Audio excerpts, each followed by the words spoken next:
নমস্কাৰ বন্ধুসকল আপোনালোক আটাইকে দুআফিন টিপছলৈ স্বাগতম জনাইছো। আজি আমি আলোচনা কৰিম আমাৰ চৰকাৰে আমাৰ দেশৰ নাগৰিকসকলৰ বাবে পৰিচালনা কৰা দুখন অতিকৈ গুৰুত্বপূৰ্ণ আঁচনি সম্পৰ্কে। প্ৰথমখন হৈছে বৃদ্ধ পেঞ্চন আৰু দ্বিতীয়খন হৈছে বিধৱা পেঞ্চন। আজিৰ এই ভিডিঅ'টোত এই পেঞ্চনৰ বাবে কোনসকল ব্যক্তি যোগ্য, তেওঁলোকে কেনেকৈ আৰু ক'ত আবেদন কৰিব আৰু মাহেকত তেওঁলোকে কিমান টকাকৈ পেঞ্চন পাব, এই গোটেইখিনি কথা আজিৰ ভিডিঅ'টোত সামৰি লোৱা হৈছে। অনুগ্ৰহ কৰি ভিডিঅ'টো স্কিপ নকৰাকৈ শেষলৈকে চাব। যদি ভিডিঅ'টো আপোনালোকৰ ভাল লাগে ভিডিঅ'টোত লাইক কৰিব, শ্বেয়াৰ কৰিব, কমেণ্ট কৰিব আৰু অনুগ্ৰহ কৰি চেনেলটো ছাবস্ক্ৰাইব কৰিবলৈ নাপাহৰিব। তেন্তে বলক দেৰি নকৰি আৰম্ভ কৰোঁ আজিৰ এই ইম্পৰ্টেণ্ট ভিডিঅ'টো। প্ৰথমে জানো আহক যে বৃদ্ধ পেঞ্চন কি, এই আঁচনিয়ে কোনসকল লোকক সামৰি লয় আৰু এই আঁচনি পাবলগীয়া হ'লে এজন ব্যক্তিৰ কি কি যোগ্যতা থাকিব লাগে। বৃদ্ধ পেঞ্চন অৰ্থাৎ অল্ড এজ পেঞ্চন, এইটো Indira Gandhi national old age pension scheme. এই আঁচনিৰে আমাৰ চৰকাৰে আমাৰ দেশৰ বয়োজ্যেষ্ঠ নাগৰিকসকলক আৰ্থিক সকাহ দি তেওঁলোকৰ জীৱন ধাৰণত সহায় কৰে। এই আঁচনিৰ যোগ্য হ'বলগীয়া হ'লে এজন ব্যক্তিৰ বয়স 60 বছৰতকৈ ওপৰত হ'ব লাগিব। সেই ব্যক্তিজন BPL হ'ব লাগিব, মানে বিল' পভাৰ্টি লাইন অৰ্থাৎ দৰিদ্ৰ সীমাৰেখাৰ তলত বাস কৰা ব্যক্তি হ'ব লাগিব। যদি 60 বছৰৰ পৰা 79 বছৰ হয় তেনেহ'লে সেইগৰাকী ব্যক্তিয়ে প্ৰতি মাহে চৰকাৰৰ পৰা 200 টকাকৈ লাভ কৰিব আৰু 80 বছৰ বা তাতকৈ অধিক বয়সৰ ব্যক্তিয়ে প্ৰতি মাহে 500 টকাকৈ চৰকাৰৰ পৰা আৰ্থিক সাহায্য হিচাপে পেঞ্চন লাভ কৰিব।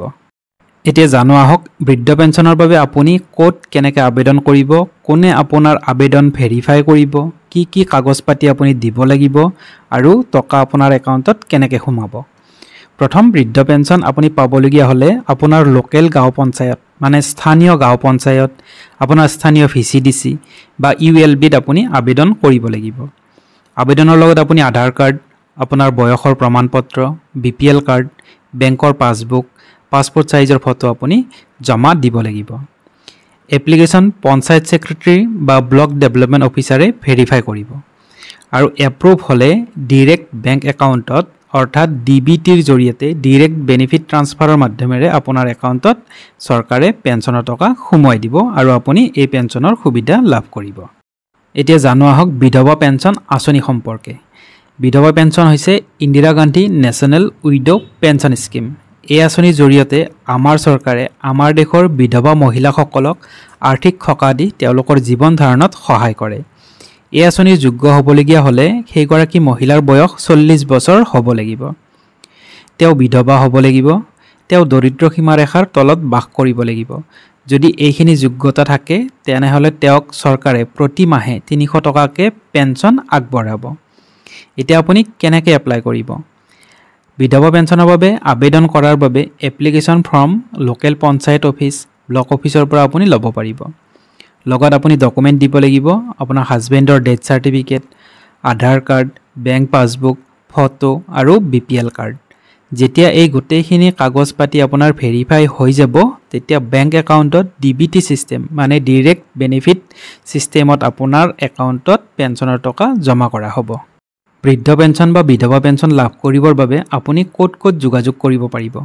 প্ৰথম, আপুনি আপোনাৰ স্থানীয় গাঁও পঞ্চায়তৰ অফিচত যোগাযোগ কৰিব পাৰিব, আপোনাৰ ব্লক ডেভেলপমেণ্ট অফিচত যোগাযোগ কৰিব পাৰিব, আপুনি ডিষ্ট্ৰিক্ট ছ'চিয়েল ৱেলফেয়াৰ অফিচত যোগাযোগ কৰিব পাৰিব, অথবা আপুনি অনলাইনত অসম গভৰ্ণমেণ্টৰ যি ৱেবছাইট আছে socialwelfare.assam.gov.in গৈ আপুনি লগইন কৰি এই আঁচনিৰ সবিশেষ আপুনি জানিব পাৰিব।